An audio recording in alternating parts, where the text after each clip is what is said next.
Welcome to SBS News in Easy English. I'm Assam Al-Ghalib. New South Wales has recorded 642 cases of COVID-19 in the last 24 hours reporting period from almost 128,000 tests. At least 41 of those people were infectious in the community for a period of time. The state's health department also recorded 4 more deaths related to COVID-19. The lockdown of Greater Sydney has been extended to the end of September. Premier Gladys Berejiklian has announced new measures to counter the spread of the Delta variant. A curfew will come into effect in the parts of Sydney most affected by COVID-19 from midnight on Monday. It will apply between 9 p.m. and 5 a.m. Ms. Berejiklian issued this message to residents in the local government areas of concern. We fear for you. We've imposed a lot of restrictions on you already. But we don't want to see more of you end up in hospital. We don't want to see more of you lose loved ones. And it's heartbreaking when you see disease rip through families.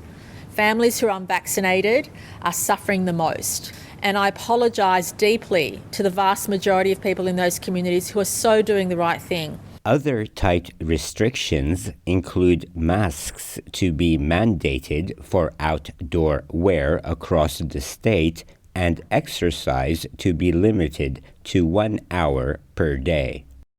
A police officer and a resident in the regional city of Shepparton are among 55 new locally acquired cases of COVID-19 recorded in Victoria. The state's health department confirmed 49 of the locally acquired cases are linked to known outbreaks, while 25 were self-isolating throughout their infectious period. It means 30 people were infectious in the community, while 6 cases are yet to be linked to outbreaks.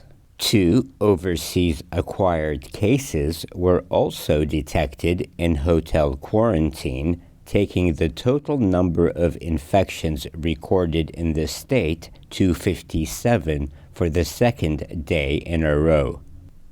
Queensland has recorded just 1 new locally acquired case of COVID-19.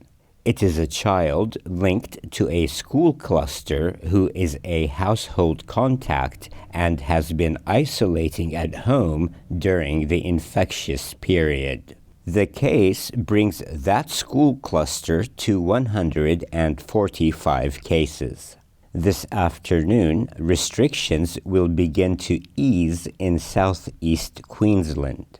Deputy Premier Stephen Miles has announced $1 million worth of funding for Western Queensland councils to help cover the costs of border closures and a boosted military presence at border checkpoints. Confirmed that the ADF will also be assisting our police with the border. So in response to that request for ADF personnel, we've been advised that 120 personnel from the Army, RAF and Navy will be available to our police to bolster their border restriction efforts. They'll be available from the 25th, and we certainly welcome that support from the Commonwealth.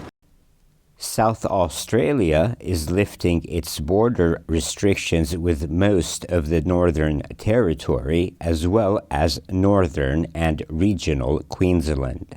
Travelers will no longer be required to quarantine or get tested.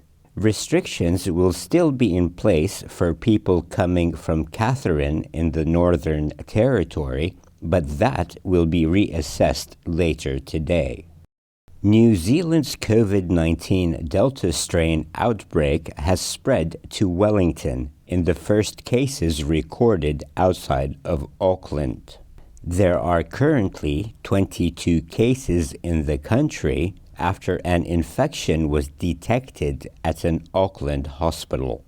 This afternoon, Jacinda Ardern will announce a decision on whether to extend the lockdown beyond current plans. The lockdown is due to end on Tuesday for Auckland and Coromandel and tonight for the rest of the country. To sport, Ash Barty has powered into the quarterfinals of the Cincinnati Open, defeating Victoria Azarenka comfortably in straight sets. The world number one completed the third round task in just 70 minutes. The Australian says the pair are dear friends and no love's lost when they compete. Vika has this way of bringing out the very best in me, and I've enjoyed playing on the same side as her in doubles. We've had success in doubles. We're great mates, and we have a lot of respect for each other. And I think for both of us, that means we always have really good battles. And regardless of who wins and who loses, it's you always get a good handshake. You look each other in the eye, you say too good, and it's like it never happened. And I think that's what I really respect about Vika. I'm Assam Al-Ghalib. This is SBS News in Easy English.